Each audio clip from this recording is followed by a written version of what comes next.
também o selfie tem sombra. Deus tem também uma sombra. Assevera o referido James Hollis. Mas qual é a sombra de Deus? É a sombra teológica. É aquele conceito de um Deus humano.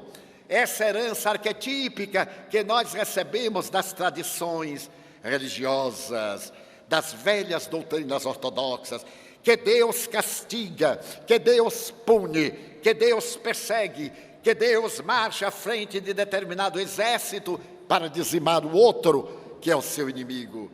Então isso é uma sombra, porque Deus é a inteligência suprema, é a causa primeira do universo, transcende a nossa capacidade de o entender, sendo-nos necessário amar.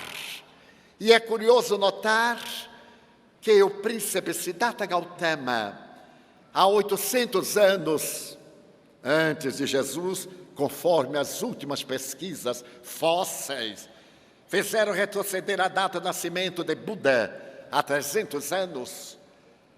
Ele tem a ocasião de dizer que qualquer tentativa de entender Deus, o infinito e o espaço é vã, porque somente o espaço, o infinito e Deus podem entender-se.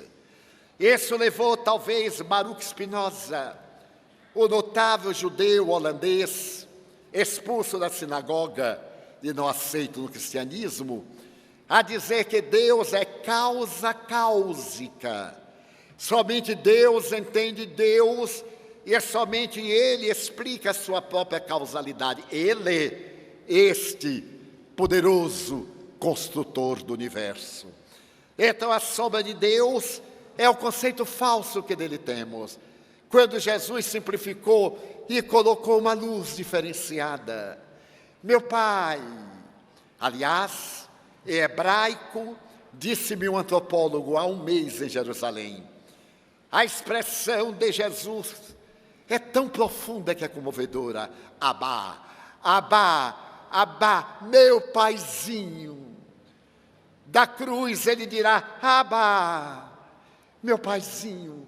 E que toda a dimensão do ser penetra na indimensão da paternidade divina.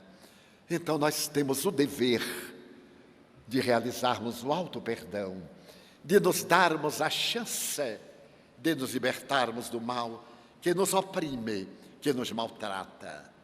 Durante os anos de 1915, 1917, os turcos otomanos invadiram a Armênia. Foi uma das mais perversas guerras durante a Primeira Guerra Mundial. E ali na Armênia praticaram as mais terríveis crueldades. Mataram em 2 anos 1.500.000 armenos, porque pertenciam a outra raça. A nossa ferocidade é incomum. Aqui estamos acompanhando a grande tragédia que ontem celebrou 3 anos na Síria, um dos países mais antigos da superfície terrestre. Estamos acompanhando o drama da Crimeia, por causa do gás, do petróleo, dos depósitos. As guerras infames sempre têm, na sua retaguarda, muito bem disfarçado, interesses econômicos imediatos. Aí está a humanidade violentada e violenta, violentando. Aí estão novos campos de concentração, sem disfarce. Aí está ainda Guantánamo, na sofrida ilha de Cuba. E também estão os campos de refugiados, abandonados no deserto, enquanto nos banqueteamos até o desperdício, falando sobre liberdade. Como esquecer, quando Madre Teresa de Calcutá recebeu o Prêmio Nobel da Paz, preparou-se para ela um banquete, no qual se deveria gastar entre 5.000 a 10.000 dólares. E ela sorriu com seu semblante de ternura. Que extravagância! Com esse dinheiro, eu acabaria a fome em uma província. E todos que ali vão estar no banquete estão gordos e fartos, sem nenhuma necessidade de comer. É o nosso paradoxo. Ela recebia o prêmio da paz pelo seu amor aos pobres, aos mais miseráveis. E para homenageá-la, gastava seu dinheiro que poderia salvar os pobres, mais pobres. Mas é que quando homenageamos alguma coisa, no inconsciente estamos homenageando-nos a nós mesmos. Quantas vezes alguém diz assim: eu quero lhe agradar, eu quero que você faça tal coisa. A pessoa quer que nós façamos aquilo que a ela agrada. Às vezes, en passant, estou viajando e vem amigo de Divaldo, queremos que você visite tal praia, que você venha conosco ao teatro. Você viaja, você já viu algum balé ao vivo? Eu digo, nem ao morto, quanto mais ao vivo. Eu vi alguns em DVDs. Mas você precisa de ver a cultura, beleza. Eu disse, mas é dia de palestra. Mas corta uma palestra. Que diferença faz? Queremos agradá-lo. E eu digo, quer me agradar? Quero. Deixe-me em paz. Deixe-me no hotel até a hora da palestra, sem ir a lugar nenhum.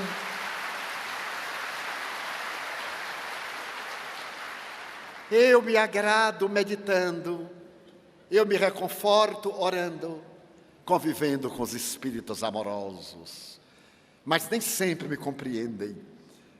E certa feita, estando na Ilha da Madeira pela 11ª vez, um grande amigo me disse, Divaldo, nós temos aqui um dos maiores jardins de cactos do mundo, cactos tropicais de toda a terra. Estávamos ali na encantadora Ilha da Madeira, aquelas ilhas vulcânicas. E então eu fiquei animado. E ele disse, amanhã pela manhã, que nós não temos compromisso, às 10, poderemos ir lá, está bem? Eu digo, ótimo. Graças a Deus, vou ver qualquer outra coisa, além do quarto do hotel, do aeroporto e do salão, que é a minha trilogia. Aeroporto, quarto de hotel e salão. Muito bem. No dia seguinte, preparei-me. Até me banhei especialmente para ir ver o jardim de cactos.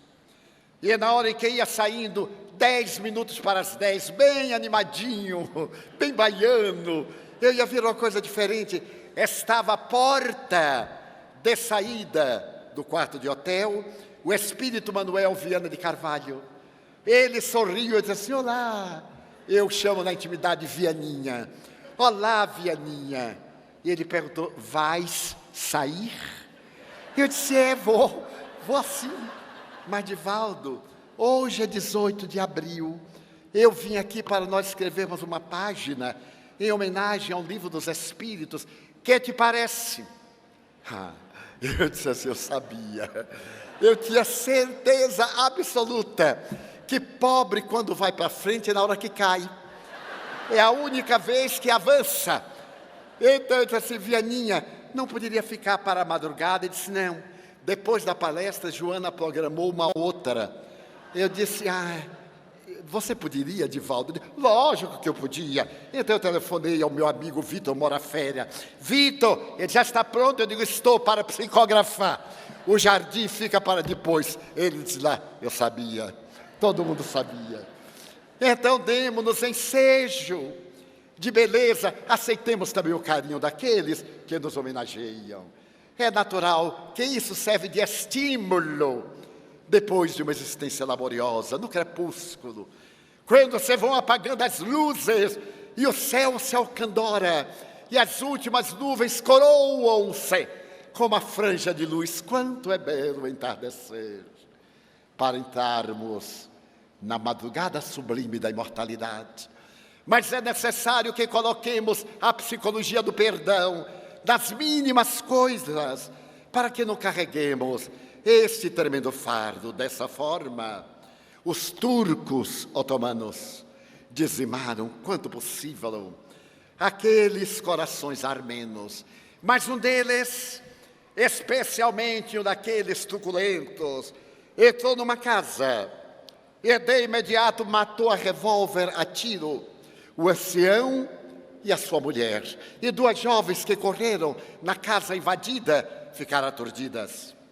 A fera que estava com o revólver na mão, retirado do coldre, com o cap de soldado vitorioso, com seus asseclas, pegou uma delas e jogou-a, para que eles a estuprassem, para que eles a matassem na ferocidade dos seus instintos belicosos. E a outra foi poupada para o pior. Passou a ser serva desse instinto perverso. Ele a levou para sua casa, onde estavam outras escravas brancas. Submeteu-a às mais hediondas situações sexuais. Destruiu-lhe a alma, porque há aqueles que matam o corpo e há aqueles que matam a esperança, a alegria de viver, a alma. E ela sobreviveu. Um dia, quando a vigilância facilitou, ela fugiu. Evadiu-se. A guerra terminou. E ela foi viver na Turquia. Formou-se em enfermeira.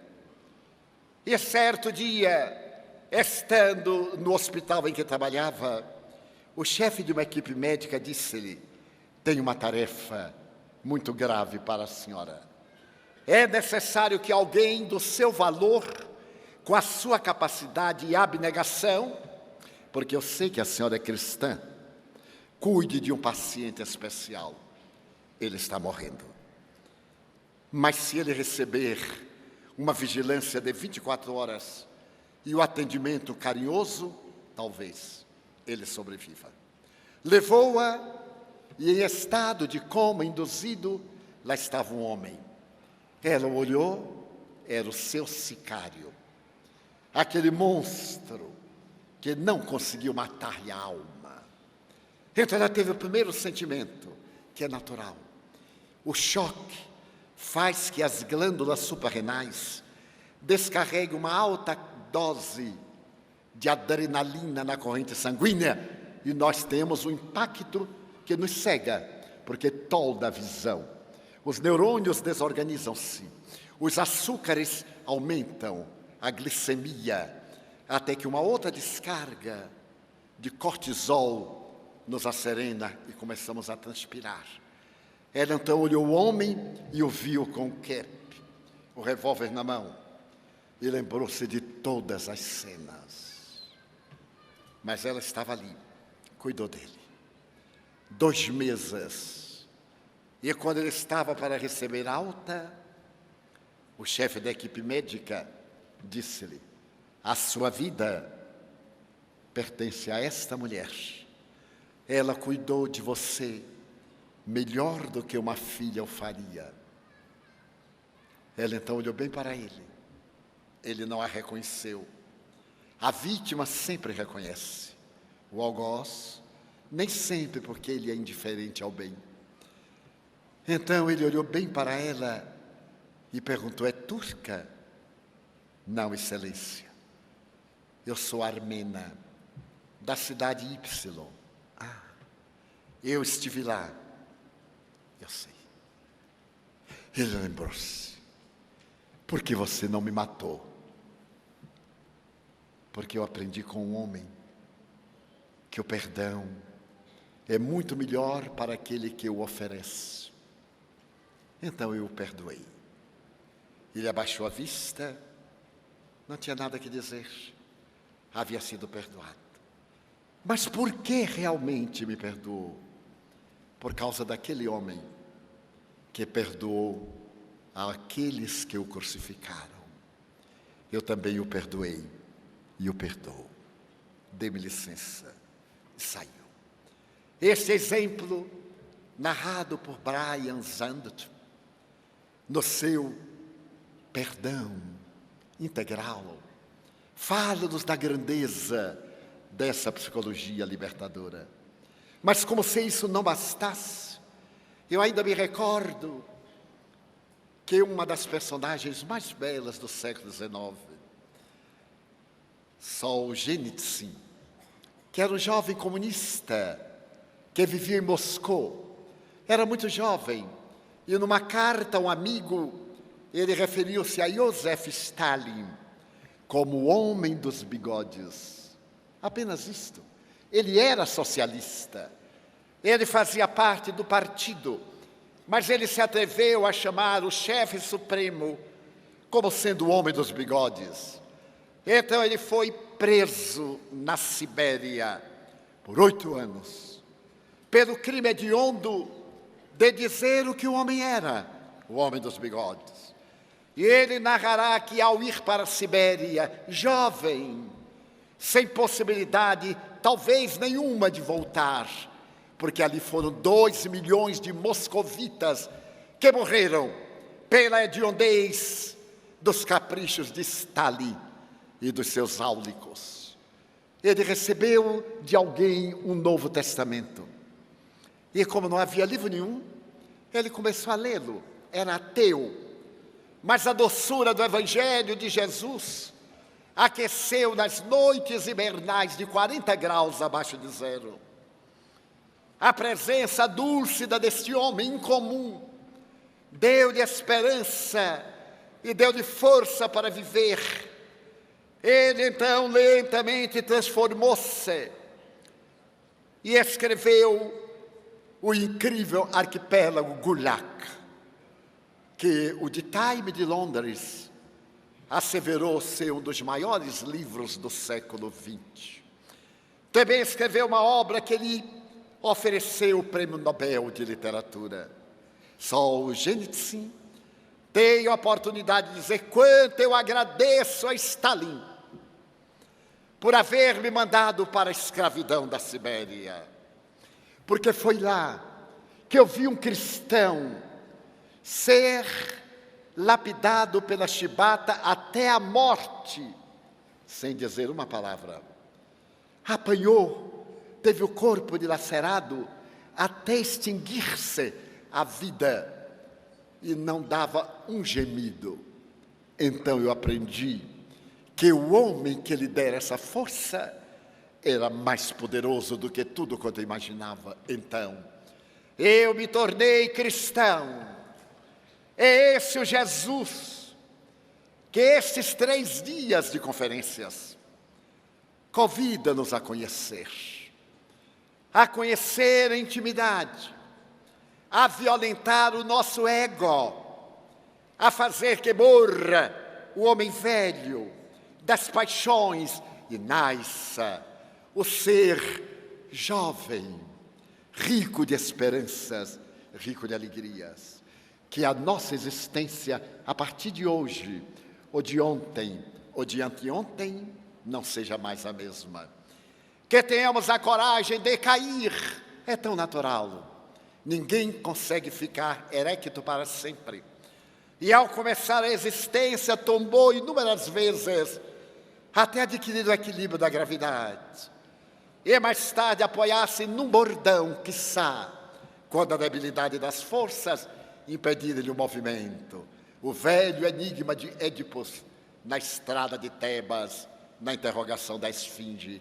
Que pela manhã anda de 4 patas, ao meio-dia de 2 e ao entardecer de 3, decifra-me ou devoro-te. E Édipus, que voltava a Tebas, depois que dali fora mandado para a distância, para poder fugir da fatalidade do destino, interpreta que é o homem. Na infância engatinha, 4 patas, depois é bípede, e no deperecer das forças usa um bastão e usa 3 pernas. A esfinge atira-se ao mar e decreta-lhe a tragédia. A tragédia do cotidiano deve ser uma herança do passado, porque amanhece dia novo, o dia de Cristo Jesus, impresso nos painéis delicados da nossa alma. Não podemos ser como os outros, parecer que estamos como os outros e sermos verdadeiramente discípulos da luz, para que todos conheçam o glorioso poder da sua misericórdia. E uma obra extraordinária, Fedor Dostoiévski, a obra O Idiota, coloca na boca de um príncipe cristão esta frase que Solzhenitsyn diz que é uma profecia. A beleza salvará o mundo. E a beleza é o amor. A beleza não está na paisagem, está nos olhos de quem a contempla. Que olhemos o jardim num dia de tempestade e que o olhemos numa gargalhada de primavera. Então a beleza estará em nossos olhos. É através da beleza do Evangelho restaurado pela doutrina espírita que nos atualiza, que o torna fácil de penetrar-nos a alma, que descobriremos a beleza que vai salvar o mundo. Todos saberão que somos discípulos dele pela beleza em nossa face. Teremos momentos de tristeza que fazem parte da alegria. Se não houvesse essa disparidade planície e planalto, não poderíamos cantar a grandeza das altitudes. Haverá momentos de profunda angústia, imposta pelas necessidades biológicas, pelos conflitos psicológicos, pelas heranças da psique. Mas Cristo em nós é a vida em abundância, que não nos permite o ensejo de queixa, nem de reclamação, que não nos faculta mágoas, nem ressentimentos. Antes, pelo contrário, que nos enseja a alegria de poder agradecer tudo o que temos. Como escreveu Margarida Lopes de Almeida, poetisa e declamadora paulistana, que ela possuía tanto para agradecer que não tinha coragem de pedir nada. Nós temos tanto para agradecer que é vergonhoso pedir. Então tenhamos a coragem de, na psicologia do perdão, dizer por Simon Wiesenthal: eu perdoaria. Entre lágrimas de dor, eu perdoaria aquele jovem atormentado na hora da sua agonia, esperando que também alguém a mim me perdoasse os desaires, os desequilíbrios que certamente cometo. E com esse grito de perdão, agradeçamos a Deus tudo que a vida nos dá, tudo que a vida nos ofereceu.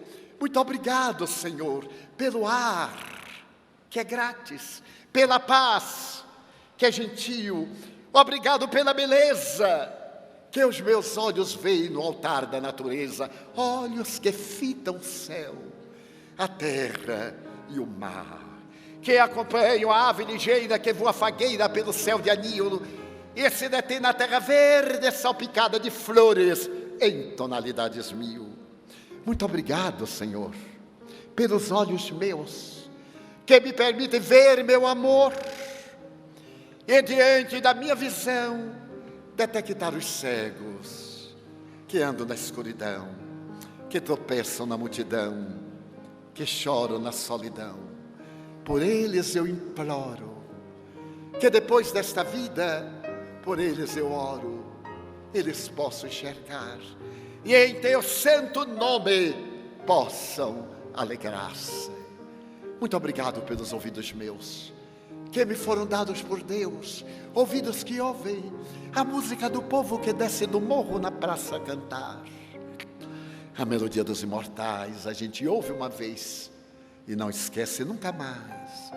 A voz melodiosa, canora, melancólica do boiadeiro e a dor que geme, que chora no coração do mundo inteiro. Pela minha faculdade de ouvir, pelos surdos eu te quero pedir, porque eu sei que depois desta prova, na vida nova, eles voltarão a ouvir. Obrigado pela minha voz, pela sua voz, pela voz que canta, que ensina, que alfabetiza, que trauteia uma canção e que o teu nome profere com dúlcida emoção. Diante da minha melodia, eu te quero rogar pelos que sofrem de afasia. Eles não cantam de noite, eles não falam de dia. Oro por eles, porque eu sei que depois desta dor no teu reino de amor cantarão. Obrigado pelas minhas mãos, mãos que semeiam, mãos que aram, mãos que agasalham, mãos de ternura que libertam da amargura, Mãos que apertam mãos, mãos dos adeuses, que limpam feridas, que enxugam lágrimas e suores das vidas. Pelas mãos de sinfonias, pelas mãos de cirurgias, de poesias, de psicografias, pelas mãos que atendem a velhice, a dor, o desamor, pelas mãos que no seio embalam o corpo de um filho alheio, sem receio, e pelos pés que me levam a andar, sem reclamar. Muito obrigado, Senhor, porque eu posso abraçar, posso caminhar diante do meu corpo perfeito. Eu olho aqueles que são aleijados, amputados, marcados, paralisados, e eu posso bailar. Eu quero agradecer-te pela honra infinita de caminhar, mas obrigado principalmente pelo meu lar. É tão maravilhoso ter um lar, não importa se é um duplex, se é uma mansão, ou se está numa favela, se é um ninho, um gramado de Douro, um bangalô, uma casa no caminho, seja lá o que for, mas que dentro dele exista a figura do amor.